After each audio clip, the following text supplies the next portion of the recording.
And speaking of the best speakers from around the world, we've got another fantastic session coming up for you in just a moment. So, here on the main stage, which is where you are right now, we're going to be talking about the COVID shutdown and a little bit around that. We'll get back to that very shortly, but at the same time, there's actually a breakout session happening that you may hear from time to time because we have a few people in that session just upstairs from us, and that is the Young IPA podcast. So if you would like to participate in that, you need to be a paid up attendee of the conference. So go to the website, make sure you've got your ticket, make sure you're logged into the website. Once you're in the website, you'll see the main feed on the homepage, and beneath that will be the link to each breakout session as it occurs. And right now, of course, it is the Young IPA podcast, and you might hear them from time to time getting a bit rowdy. The breakouts is where some of the more raucous stuff happens. This is much more highbrow on the main stage. Yeah, young people these days. Young people. The Young IPA podcast. Goodness, we have to put up with them. Well, look, a huge thank you to all of our sponsors, the Atlas Network, IndieMax Productions, I've just mentioned, just putting on this amazing show in spite of what they've been up against, to the Institute in Public Affairs, to the Australian Taxpayers Alliance, to the Australian Libertarian Society. Thank you all for your support so much, and thank you for being a part of this conference, whether you're a paid-up attendee with access to the breakouts and everything, or whether you're just watching on YouTube or Facebook. We hope you're having a great time. We're having a great time. You're a part of history. This is the first time ever. You know, maybe we'll continue to do this next year as well as the real life one. Maybe it could be both. Maybe. Who knows? Who knows? Right now. Let's get through this one. Let's survive the 24 hours of the first one. We have another fantastic session on its way, coming to you right now. And this is all about the COVID shutdowns. And let me get the proper name for it here. It is the COVID shutdowns and the economics of trade-offs. But before we go to that, we actually have something a little bit special coming from Sydney. You may remember the awards. It's time for the second one.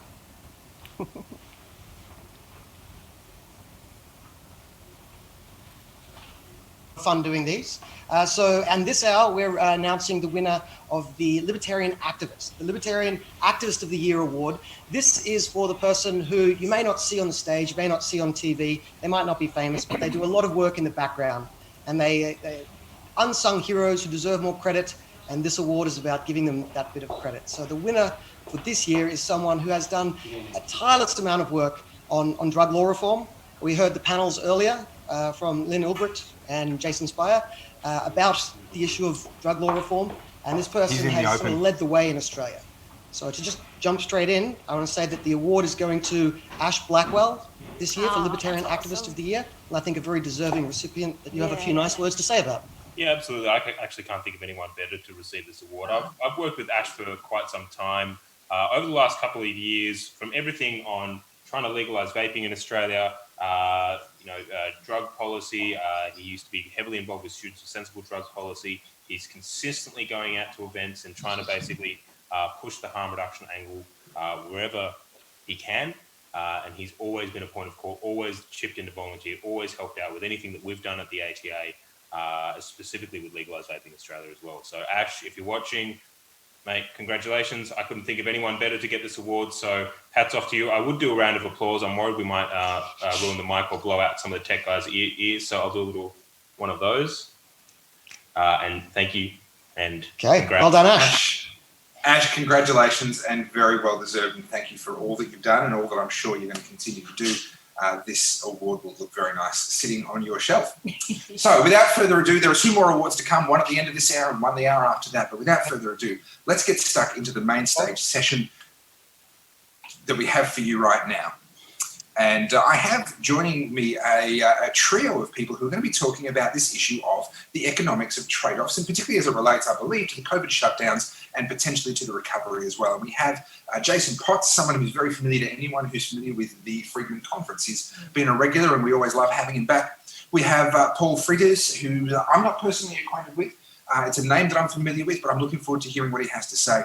And we also have Gigi, whom everybody loves, of course, and looking forward to hearing more from you. But I believe, Paul, that you're the first cat off the ranks. So if you could just unmute your microphone, say hi to the audience that you're beaming all around the world, and then share with us your thoughts on this topic.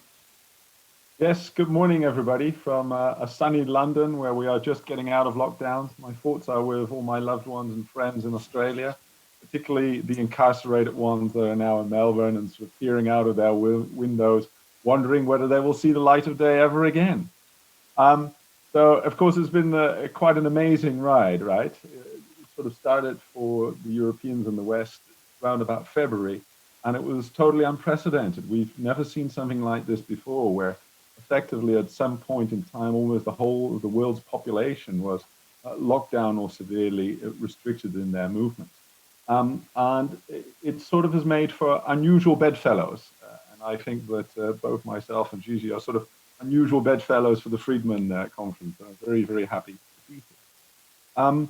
Now, if we think about this from an economic and a policy point of view, there are, of course, always winners and losers from any major event.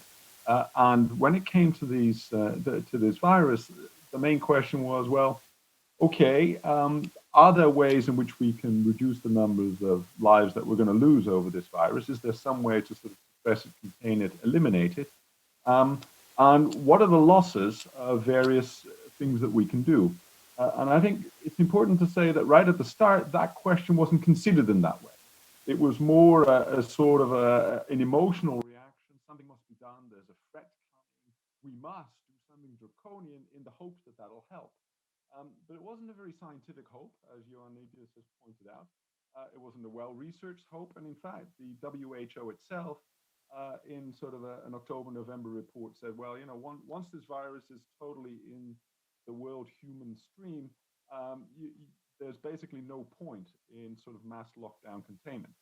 Now, that flipped totally in February, March. Lots and lots of countries went into lockdowns. And if we first think of, well, how many lives could that possibly have saved? Already in March, it was clear that it wasn't going to be that much because the virus wasn't, in fact, all that fatal. So I would say the better estimates were that maybe 0.2%, so 1 in 500 of the population would die. That's sort of normally who would die sort of maybe in 2 months. That would be the maximum.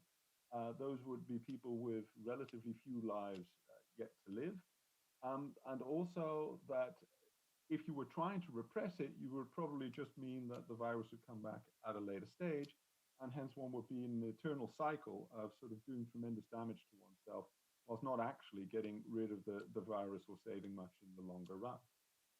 Now we know that that figure is even less. It's probably no more than 0.05, so maybe 1 in 2,000 who only would have normally had a few more years to go would have been saved potentially by the repression measures taken. I think that Australia is very much in that kind of trap. Right? Australia hasn't had a large wave of the virus, but in order to keep it out, it basically would have to keep quarantined forevermore until the magic virus vaccine comes along that would sort of take care of the problem. Now, the issue with vaccines is that they're seldom 100% effective. And of course, if there's one disease, there'll be others because we've had flu-like waves before. Now, if we then think of the damage done, it's been on an astronomical scale. I mean, we've never seen a self-inflicted damage like this before, I think, in the world. Not in terms of its economy, but also in terms of the social disruptions. So in the West, we're talking about maybe 100 million unemployed. We're talking about a GDP loss at a quarterly level of maybe 20%, millions of businesses. There's now a famine threatening hundreds of millions. And all that basically at a current death count of not much more above 500,000.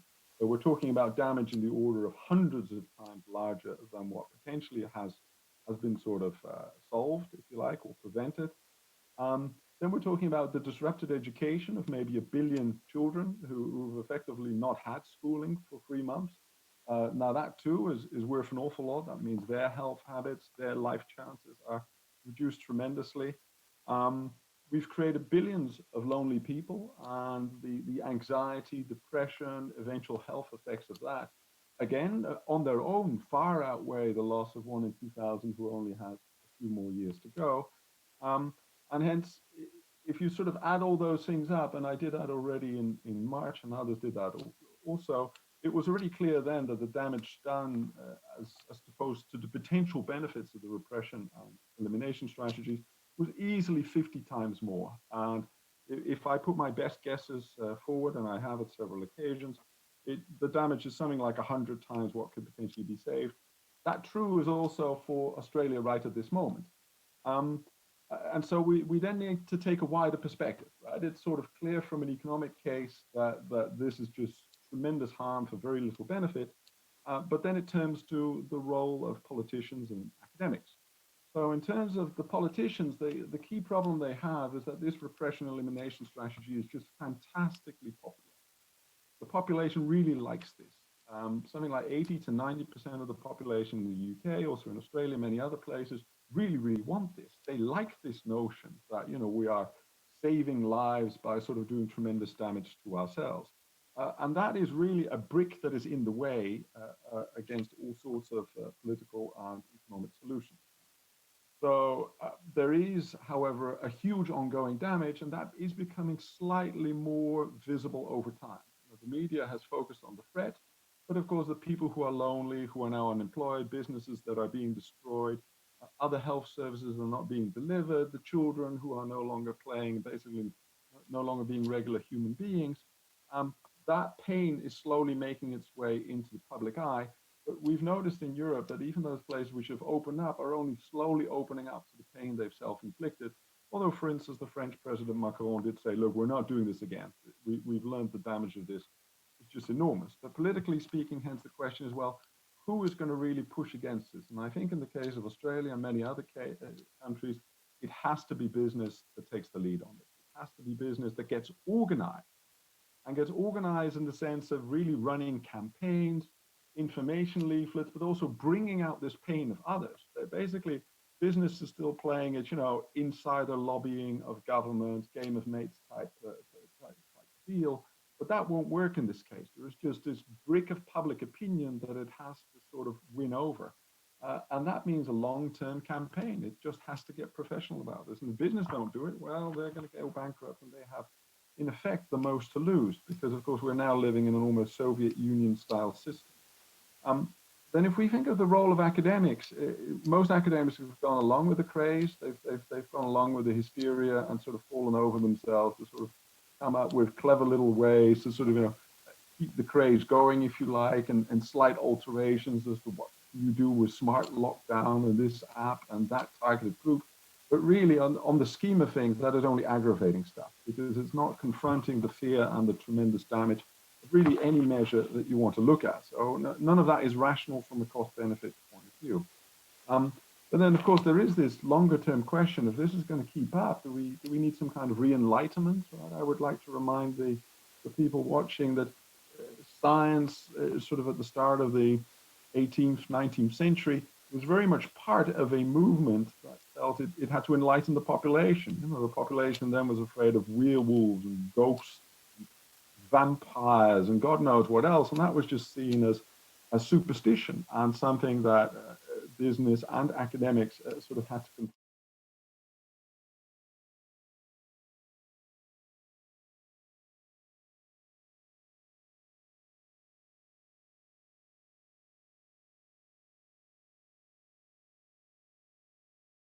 giving in to these sacrificial reflections that we have. And I think I'll hand over to Gigi.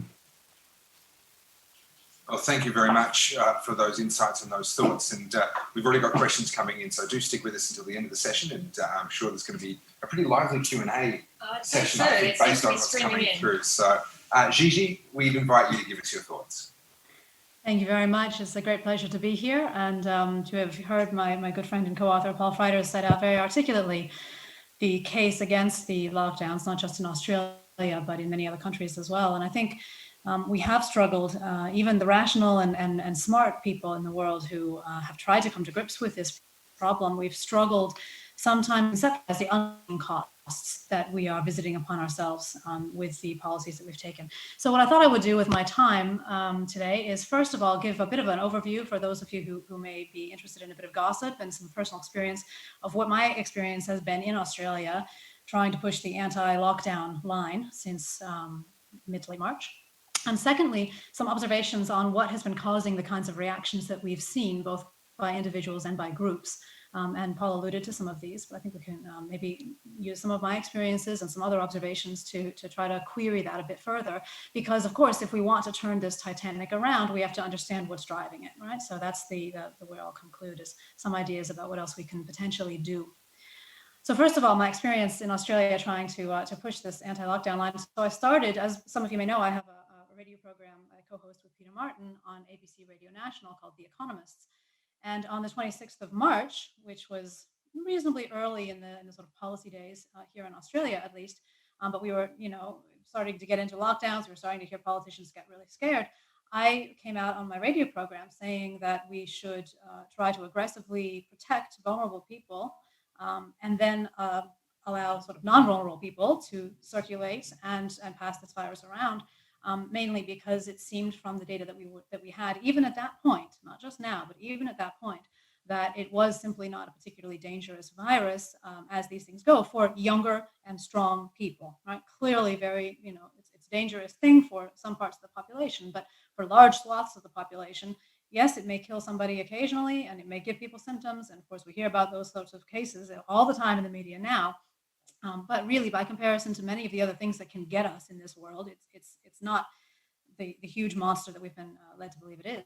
And so after I said this on the radio, our executive producer's boss came saying, "Oh, we've gotten 20 complaints the first day, and then 30 complaints the next day from RN listeners."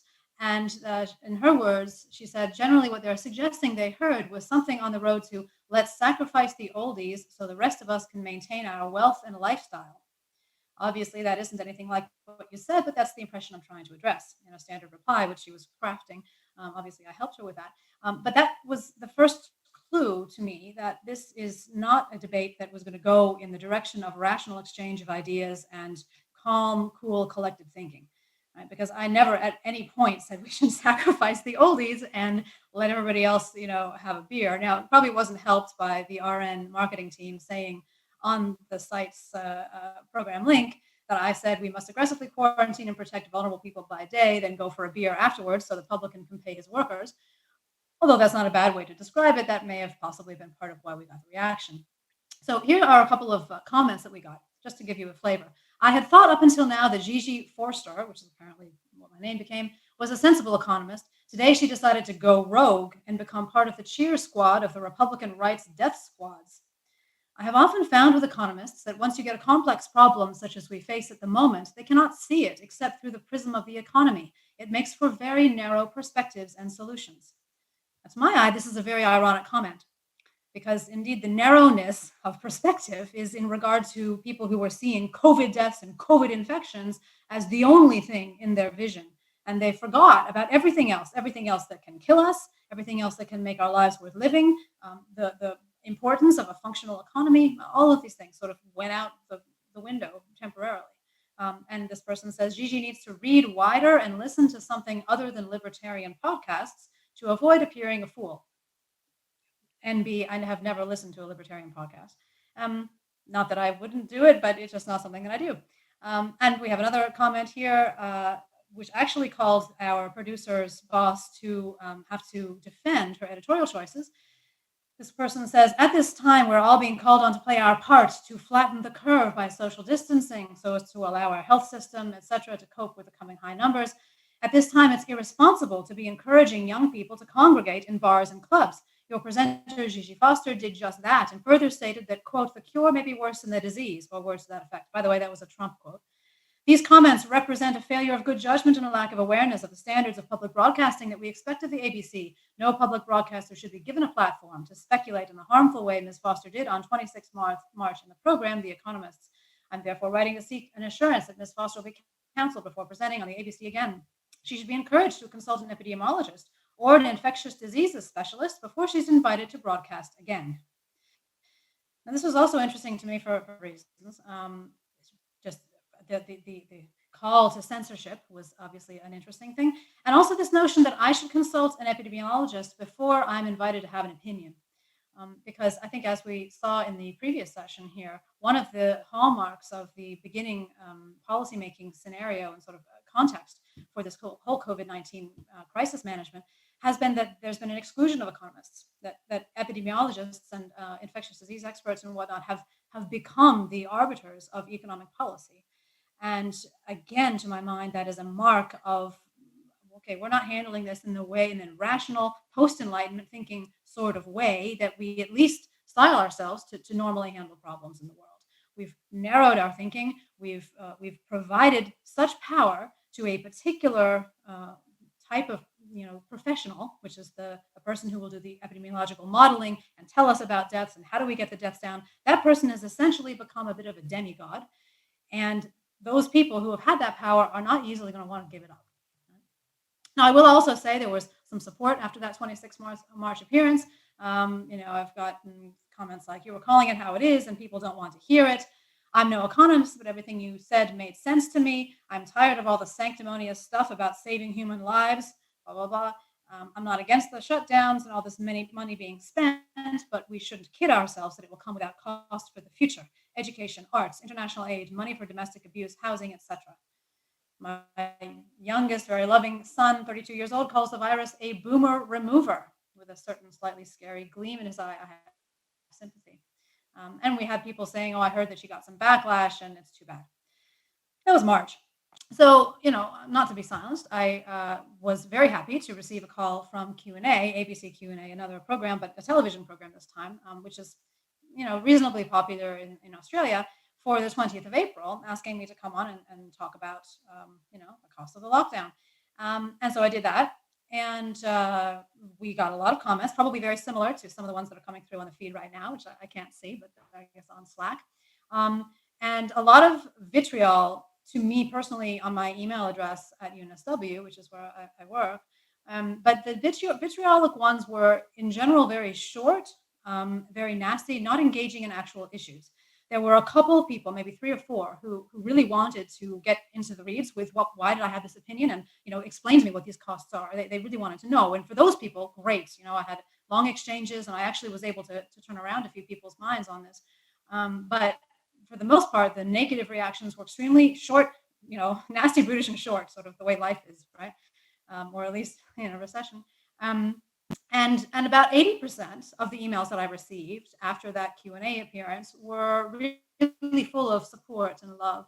But on social media, interestingly, and I'm not on social media, so I just get this sort of secondhand from my friends, I'm told that I was in fact defamed according to Australian law. And I haven't prosecuted that against any individual person, and I'm sure a lot of the offending tweets have been taken down. But there were quite a lot of nasty vitriolic comments there, and these comments, they get retweeted. They have followers who are seeing this stuff, and so I'm sure my reputation is well, it's definitely changed a lot in the last few months. I think overall on net probably gone up, but there'll certainly be some quarters where for very ignorant reasons, I suppose I would say, people who don't know a lot about me or what I stand for may have a very bad opinion of me because of this sort of thing.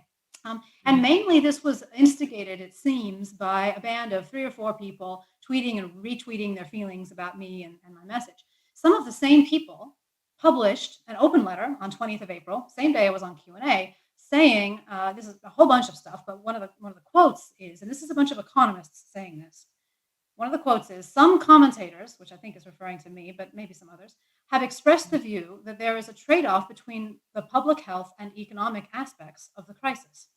We as economists believe this is a false distinction. Now, this is an interesting quotation for a couple of reasons. Again, first of all, they say that some people think there's a trade-off and we think that there's not, which, of course, at the face of it sounds like, well, you're just rejecting the core of economics, which is that there are trade-offs in anything. It sounds insane on its face. It does, on its face, right? But on the other hand, if you think about how they're saying it, what they're saying is there's no trade-off between public health and economic crisis. In some sense, if you think that economics is about public health in a very broad sense, it's about securing the welfare and longevity and well-being of humanity, then there kind of isn't. I mean, there should be a conflict, right? So when we make a policy, whether it's a health policy, an economic policy, or something else, we should be having health in mind, health and welfare, and just generally everybody's well-being, right? And that is the right driver. And so to say that, well, we have either money or lives, that is a false distinction. And I actually said that on Q&A. I said something almost on the order of, I reject that there is a dichotomy between money and lives. It's lives versus lives. I also got, interestingly, some support from Sinclair Davidson, who a few years ago, probably, I don't know how many years ago, 8 years ago now, vitriolically disagreed with me about a paper that I published on international students, that he published on, I think, the 21st of April on Cadillac Files, a blog called I Stand With Gigi. And he says, I woke up this morning to see Twitter in absolute meltdown. An evil, rabid, Trump cannot neoliberal has appeared on ABC television and dared to suggest there might be trade-offs in economics. right? So that was me, and they, had a whole bunch of comments coming up, and that was very nice of Sync to do that. So, my question has obviously been, what is it actually that is causing all these reactions? Now, there were some people who publicly came out very much in favor of these, arguments. One of them was, or two of them were Henry Ergas and Jonathan Pincus, sort of a member of the old guard in economics in Australia, so older male economists. And they published something called like Return to Sender. Economist's letter was rubbish, and this was in regard to that previous letter, basically claiming there were no trade-offs. And these people, I think, Henry and Jonathan are kind of beyond the point of caring what other people think, and they also have been plying their trade for so long that they are true believers in it, right? As maybe some of us are. I like to think that I would face any new situation armed with an understanding of economic principles such as trade-offs. And so they very much did that. But and there were other pieces published by Adam Creighton, for example, in the Australian. He published an article called "Hysteria is Ruining 10 Million Lives." That was taking a cue from Paul Freider's post on Club Tropo, which was specifically enumerating all of these different costs that he went through very articulately before, and coming up with this figure of 10 million lives ruined. And this was in March as well, right? But Adam Creighton also got a bit, got a lot of vitriol, a lot of pushback, and had to take a breather for a while just for his own, emotional sanity, I suppose. So these individual reactions that have come out struck me the whole time, and continue to strike me as very religious. They're religiously oriented, because there seems to be this lack of ability to actually be persuaded by rational thought, a lack of ability or willingness to engage in an actual conversation about the issues, about the trade-offs, and just an obsession with the very seductive numbers that we get fed, and that we seek out as well, of course, but that are all over the media, about numbers of infections, numbers of deaths that are not contextualized, not brought into perspective, and the unseen costs are simply not enumerated. But there's also, of course, a group story. So it isn't just the individual fear and response to uncertainty by latching on to something that we think can help us, which is kind of the religious response of, oh, here's a lockdown, we can do this to try to get rid of this threat, or at least maybe have some control in our minds over this threat. So let's do this, right? That's the individual response. But there is also this group story, which came out in the Twitter abuse that I received, which is really very much about bullying. It's kind of backyard school bullying behavior, where a whole bunch of people who are essentially cowards are ganging up on others, kind of because they think that that's the thing to do. That's what is cool at that moment to do. And this came home to me in regard to a story that my son experienced. So my son is a university student, unfortunately, at Boston University, and of course he's home now. And he's gotten communications from the university about what they're going to do in September when the university reopens. And the leadership of the university has decided to put in place very stringent restrictions on students' individual liberties there, far higher than Massachusetts state law would support, including wearing masks everywhere, including in the gym, no visitations between dorms. So basically no parties, no sex, no college experience, essentially. So he wrote a very passionate letter to the dean and sent it. And beforehand, he'd gotten all these support messages from his friends, this is a good idea, whatever. And then he had the perhaps ill judgment while I was sleeping to post it on Facebook. And my goodness, did he get taken down. He got called so many names, racist. Race was nowhere in this letter, right? Selfish. I mean, so many different names. And this was, again, not about engaging with the issues that he was talking about in the letter, about why this was a bad idea, but rather defamation, ad hominem attacks, and a running to a witch hunt kind of mentality, a pre-Enlightenment kind of mentality. So these kinds of reactions to me again indicate that we're just in a very Sorry, Gigi, have we just lost your audio there? Okay. Sorry, Gigi. Can you hear me again? Okay, that seems to be my earpiece. I apologize for interrupting. Please continue. No worries. Okay, so one of the other things that I have been very interested to see is that the people on the left side of politics, who are generally the ones who are declaiming social welfare issues to be very important, and they're saying environment is important, and what about the people in the developing world, have basically been silent on this, or completely on the opposite side, saying that, yes, we should lock down. So that, again, paints to me a picture of virtue signaling, maybe not just about COVID-19, but about all those previous causes. So it has caused me to question some of the commitments of some of the people, very smart people really on the left previously as well. Now, of course, all morality fluctuates with power, right? We know that. Might eventually does make right. I don't think there's much doubt about that if you look long in history.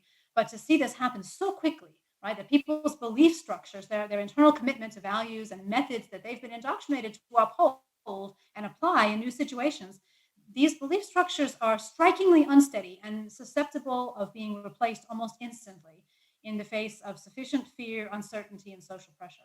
So one interesting thing that came out of this whole experience is Simon Longstaff from the Ethics Center wrote up a little response to my Q&A appearance. He had been on the Q&A program with me, saying the value of a human life. That was the title. And in that, he essentially said that we should, that he understood my position, that yes, I was arguing about qualities, and yes, trade-offs were important, right? But that in fact, we should care about individual people as individuals. We should, an individual person sitting at home knowing his grandmother must, not think that grandmother is reduced to a number, to a simple thing that can be calculated with everybody else's value. But the reality is, as economists, we have to do that. It's one of the things that our discipline, indoctrinates us with, inoculates us with, really, is a willingness and a courage to make those kinds of decisions that do trade off lives versus lives. It has to happen because the world is scarce in resources. Now, there are plenty of opportunities to have win-wins, right? But that just doesn't emerge all the time. And scarcity demands choices, which themselves imply trade-offs. So the question is, could we have done better? And I know I'm running a bit over time, so I'll go quickly. So the outstanding, most difficult question in my mind is, how bad would things have been economically due to just voluntary actions, even if we had not locked down, right? So we failed to control the fear. And the fear then led to endogenous economic contraction. The question is then, what could we have done better, differently, to control the fear? Now, Paul has some ideas about this. And one of them is, for example, increased media control by governments. Somewhat ironic that he and the Chinese would agree about anything. But I think that's an area where we need some more thinking and learning from what has happened here. But given where we are now, how do we stop the ship from sinking?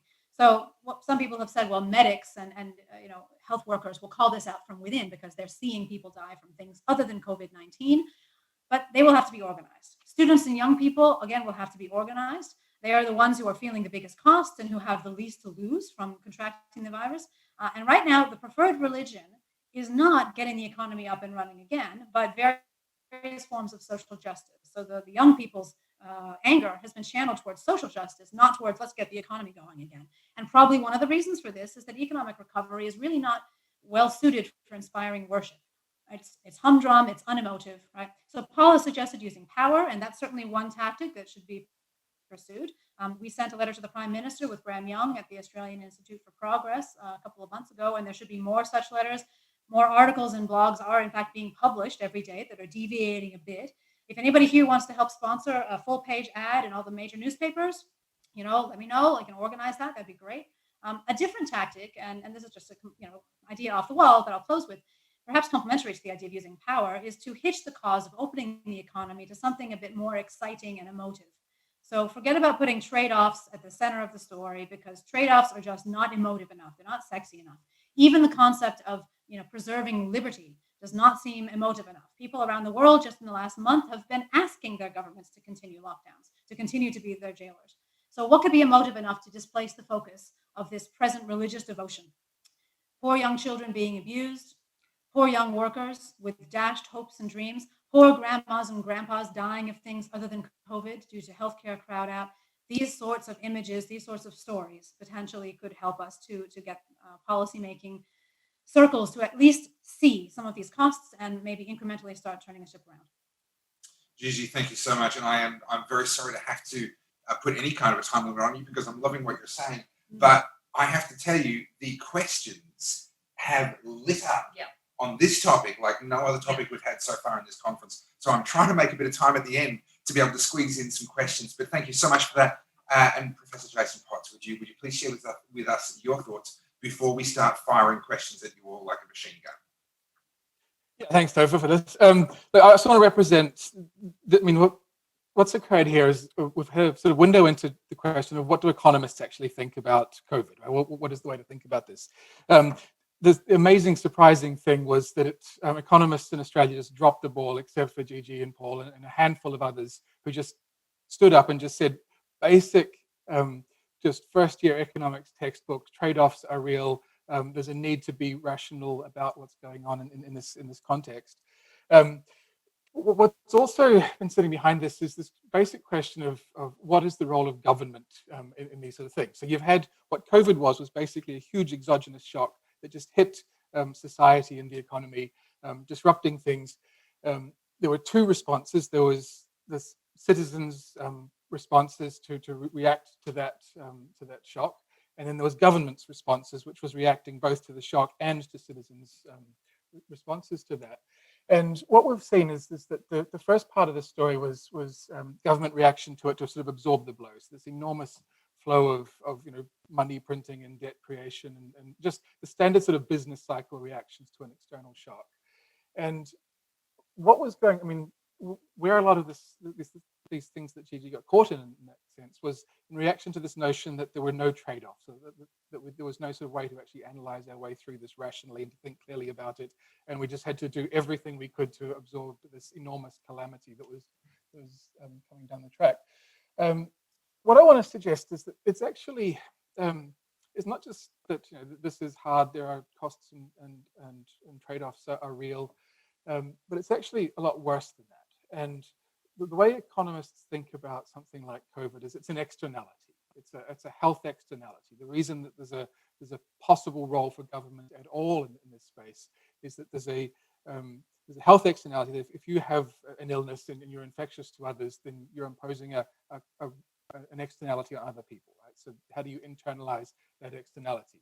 The way in which it's been treated across the board, almost everywhere around the world, is what economists call a sort of Pigovian approach, but it's basically a tax and subsidy sort of thing. You just try and go in and you change the direct costs of dealing with something. In this case, we've had the equivalent of 100% tax rates or 150% tax rates, the equivalent of fines for activities. So this is how governments have reacted to these things.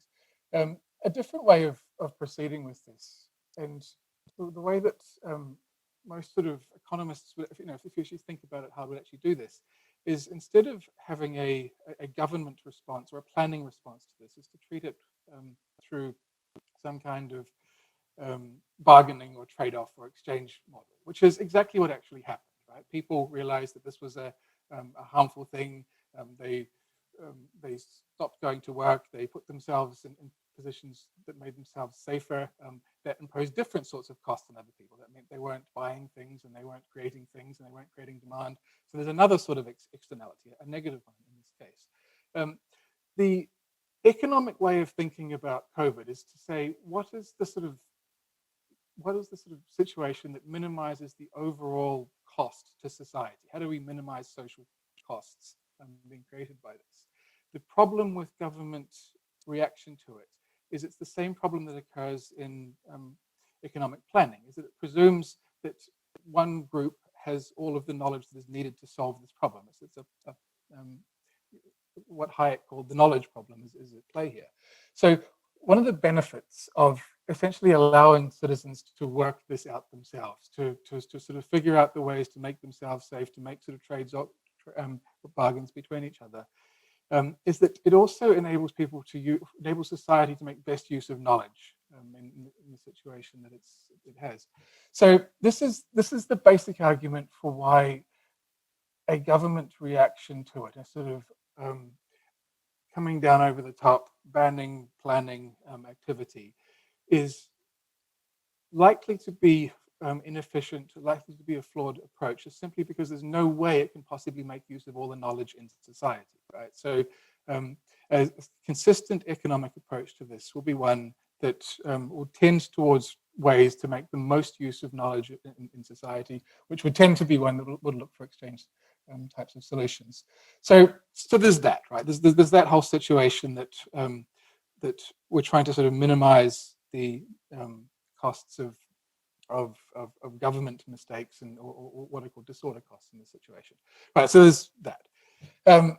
The other sort of thing that hasn't really come up yet, and I want to sort of just direct attention to, is so far we've just been dealing with the first phase of it, the sort of initial reaction to a huge exogenous shock that's hit the economy and disrupted things. I think the much bigger picture on this is that COVID is a massive acceleration of digital technology in the economy, right? So you've got a situation where, because of this shock, a whole lot of people are now working from home. A whole lot of patterns of consumption are gone and possibly gone forever in some cases. We've got rapid adoption of a whole series of new technologies, particularly the very thing we're doing here in terms of digital technology for production and consumption, and all sorts of things like that. But what we've got is enormous industrial disruption to an economy that therefore will need to change. And this is the thing that I'm worried about. Is that what we've got now is a need for rapid economic evolution to adapt to new consumer demands, to new industrial production models, to new technologies that are in an economy, to a need for the economy to actually evolve as it goes forward. And all that we've seen from the public policy and economic policy response is largely just sort of standard business cycle type responses, just massive stimulus of demand, massive creation of public debt. And what is actually needed is significant ability for rapid change in the organization and order in the economy. So what does that look like? The short answer to this is basically deregulation. It means we need to enable jobs to be rapidly created in new places. We need existing sort of ways of organizing activity and firms and patterns of economic organization. We need those to rapidly be able to shift.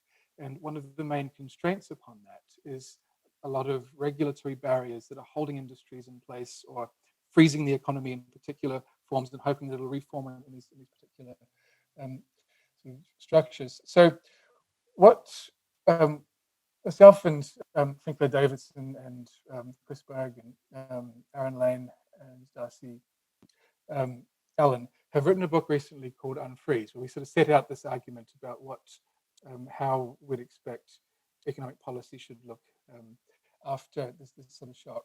And what we really argue is that what we need to see is a enormous amount of entrepreneurial experimentation, a willingness to sort of rapidly let things collapse and then rebuild very quickly, a need to enable sort of flexibility in labor contracting, flexibility in capital markets, flexibility in industrial reorganization, to enable the economy to rapidly reform in the sort of shape that it needs to. And we don't know what that'll look like yet. It needs to be experimentally discovered and developed. But this type of policy framework is what we think that sort of the economic policy needs to look like in a sort of post-COVID era. So I'll finish there with that sort of notion that I think it's the role of economists is to think clearly about the effect of COVID on the economy or on society. Goes not just in terms of dealing with costs with sort of cost-benefit issues, but also around a public policy response to industrial dynamics. Fantastic, Jason. Thank you so much. And thankfully, we do have a little bit of time for questions because there's a lot. There's a few. This has actually been the busiest panel for questions for all three of you. And somewhat understandably, Simon, this is an issue that's literally touching all of our lives, especially if you're in Australia and especially if you're in Victoria. It so happens that's where we are. I believe you picked out a question. Yeah, one of the questions that I thought I liked was, we made the choice to lock down in March. We're making precisely the same choice in Victoria again, and it's July. Are we supposed to believe that we've learned nothing and made no progress in building up the healthcare system? Does the panel think that the government is now pursuing an elimination strategy? So whoever can speak first.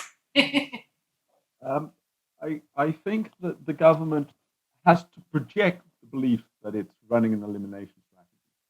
But I don't think anybody in their right mind can believe that the virus can be eliminated in Australia or in Victoria, because this thing is in the human chain now. It's everywhere in the world. It'll be like the cold and like the flu. It'll basically never go away.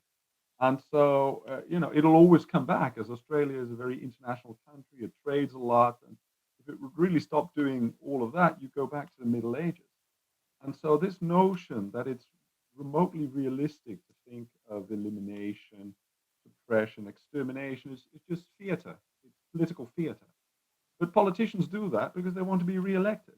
And so, they feel they have to. But at the end of the day, it just means an enormous additional knock to the Victorian economy, which will mean many more people will die because of reduced health services in the future. I mean, the children's education is disrupted for many more months and years, perhaps, which will cause tremendous suffering down the line. So it's as it were buying a little bit of political popularity right now for the sake of health, well-being of the entire population in the future.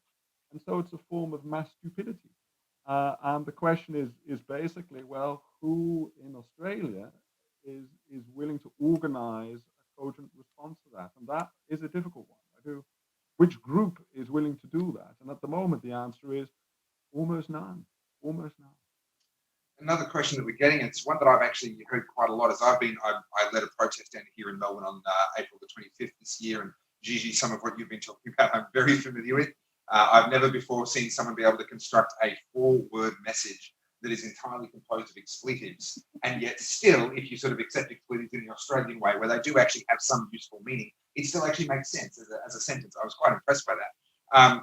But one of the big pushbacks that I've had as I've tried to bring what I would view as sense into this issue is, but they didn't know back in March and back in February when they first put the lockdowns in, they didn't know that it was going to turn out to be not so bad.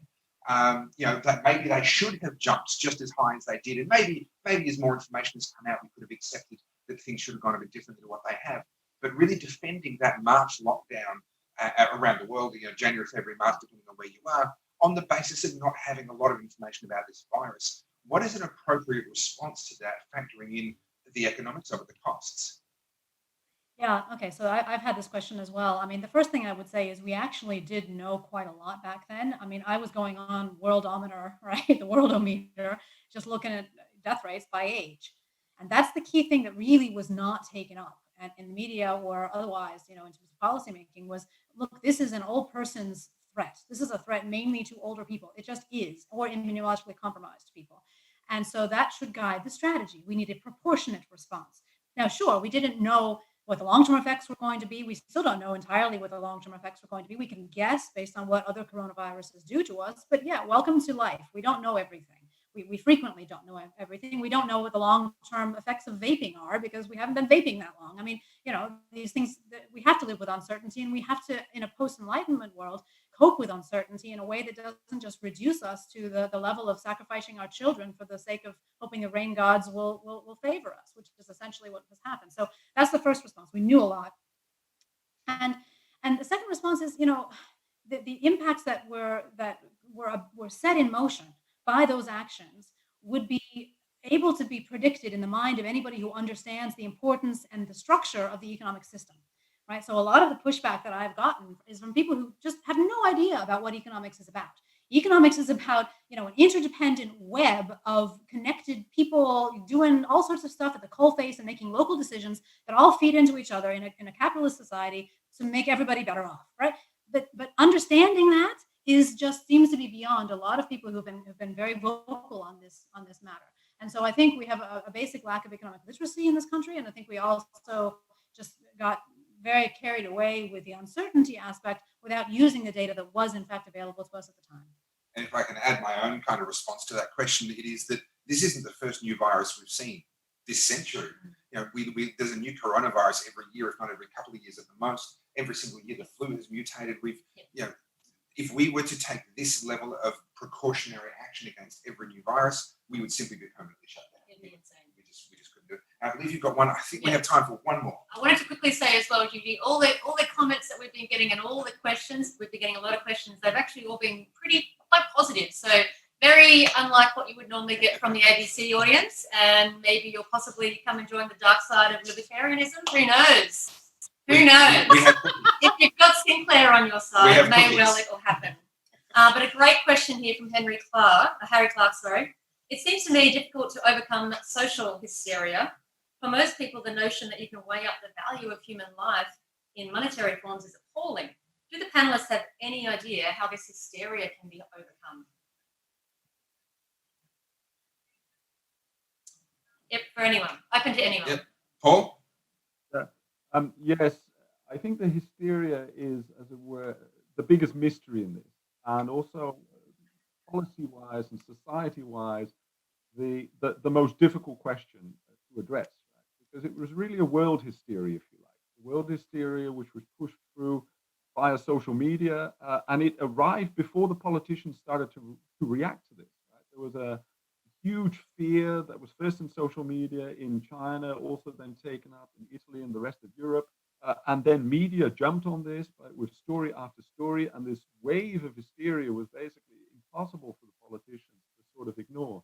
And if we're thinking about that as a system, which is what Jason Potts also has done, then it's very difficult to see how we can stem these waves of hysteria. Right? We've had Middle Ages in which it was just wave after wave of hysteria, and it was always one thing after the other, and one more destructive than the other. And we sort of got over that by having a lot of diversity within society, a lot of different schools of thought, and also competing camps. Polarity, if you like, helps a little bit against these waves of hysteria. But to think how we can inoculate our systems from this kind of mass social media-led hysteria is a very difficult one. And I'm not actually sure it can be done. This may be the new normal, that we go, that our social media is very much oriented toward these almost fashion waves of religious hysteria. And it's a very, very difficult one. And I'm not sure power can help with that. Maybe we just need more diversity in the world. Well, I'm sorry, but I have to call time, and I apologise to all the viewers that sent in questions that we weren't able to get to. Well, I was going to say all of them, nowhere near all of them. But thank you so much for being a part of this incredible session. Thank you to each of you as our guests and our speakers, and for your insight and for your thoughts. Feel free to hang around in one of the social rooms where conference attendees might come across if they haven't had their questions answered. They might want to have a chat with you there. So if you can, please do join us there. But thank you so much for being a part of the 24 Hours of Liberty.